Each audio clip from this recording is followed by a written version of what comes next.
Equations जो कि हमारे आज के हर निर्माण की आधार हैं, हमेशा से ऐसी नहीं थी जैसे कि आज उन्हें हम देखते हैं। इसका मतलब यह है कि गैलीलियो और न्यूटन की जिन इक्वेशन को आज हम पढ़ते हैं, उन्होंने उसे वैसा कभी नहीं लिखा था, क्योंकि उन्होंने अपने परिणामों को शब्दों में व्यक्त किया था। ये वो इक्वेशंस ही हैं जो हमें संसार को और अधिक जानने में मदद करती हैं। जब भी हम कोई इक्वेशन पढ़ते हैं तो संसार अपनी संरचना के गहरे रहस्यों को खोलता है और हम संसार को दूसरे रूप में अनुभव करने लगते हैं। ऐसी ही एक इक्वेशन है पाइथागोरस थ्योरम। मैथ्स और साइंस पढ़ने वाले स्टूडेंट्स का शायद ही कोई ऐसा दिन गुजरता हो जब वह पाइथागोरस थ्योरम का प्रयोग नहीं करता। किसी समकोण त्रिभुज के कर्ण पर बना वर्ग उसकी अन्य दो भुजाओं पर बने वर्ग के योग के बराबर होता है। जितनी चमत्कारी यह समीकरण है, उसकी खोज उतनी ही रहस्यमय है। ऐसा माना जाता है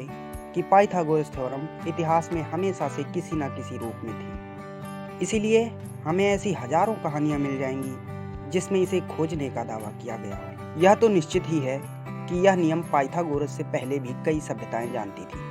प्लिम्पटन 322 बेबीलोनिया की सभ्यता में खोजा गया एक ऐसा पत्थर या टैबलेट है जो कि 1800 ईस्वी पूर्व का माना जाता है, जिस पर पाइथागोरस ट्रिपलेट्स की एक सारणी पाई गई। यह अवश्य ही समकोण त्रिभुज के कर्ण को नापने का एक नियम था, लेकिन इसमें कोई भी वेरिएबल नहीं है। इसका अर्थ यह हो सकता है कि वे इस नियम को उदाहरणों से समझते थे।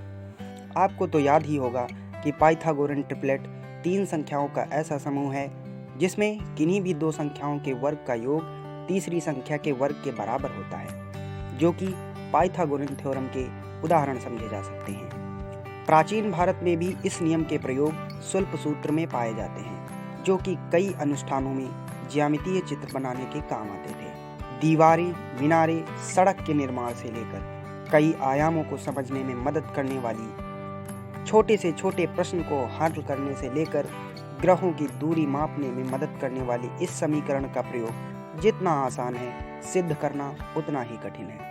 कई इतिहासकार तो यह देखकर किसी सभ्यता को उन्नत मानते हैं कि वह पाइथागोरस थ्योरम को सिद्ध करने के कितने करीब थी।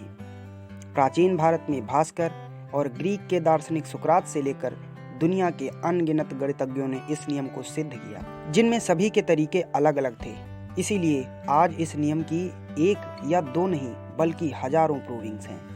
हाल ही में किसी ग्रीक व्यक्ति ने पाइथागोरस थ्योरम के 520 प्रूविंग खोजने का दावा किया है, जिसका नाम Guinness book of world records में most proof of Pythagoras theorem में दर्ज किया गया।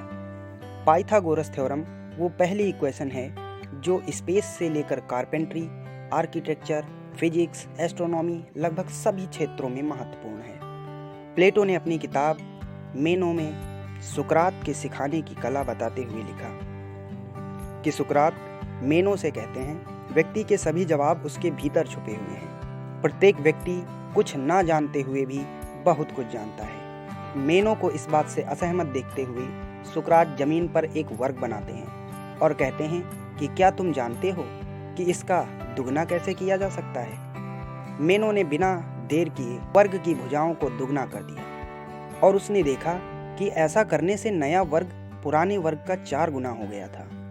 लेकिन सुकरात ने उसे दोबारा प्रयास करने के लिए कहा। मेनो ने इस बार भुजाओं को 1.5 गुना कर दिया, लेकिन इस बार भी नया वर्ग पुराने वर्ग का दुगना नहीं था। फिर सुकरात ने वर्ग के डायगोनल या विकर्ण पर एक वर्ग बनाया, जिसको देखकर मेनो समझ गया, क्योंकि उसने कई बार ऐसे चित्रों को दीवारों पर बना देखा था और अब मेनो खुद ही समझ चुका था। तो यहाँ पर हमने पाइथागोरस थ्योरम को बनते हुए देखा, जिसने मेनो को यह सिखाया कि व्यक्ति के भीतर सभी उत्तर विद्यमान हैं। क्या आपने कभी सोचा था कि पाइथागोरस थ्योरम सुकरात जैसे शिक्षकों को दर्शन की शिक्षा देने में भी मदद करेगी? धन्यवाद।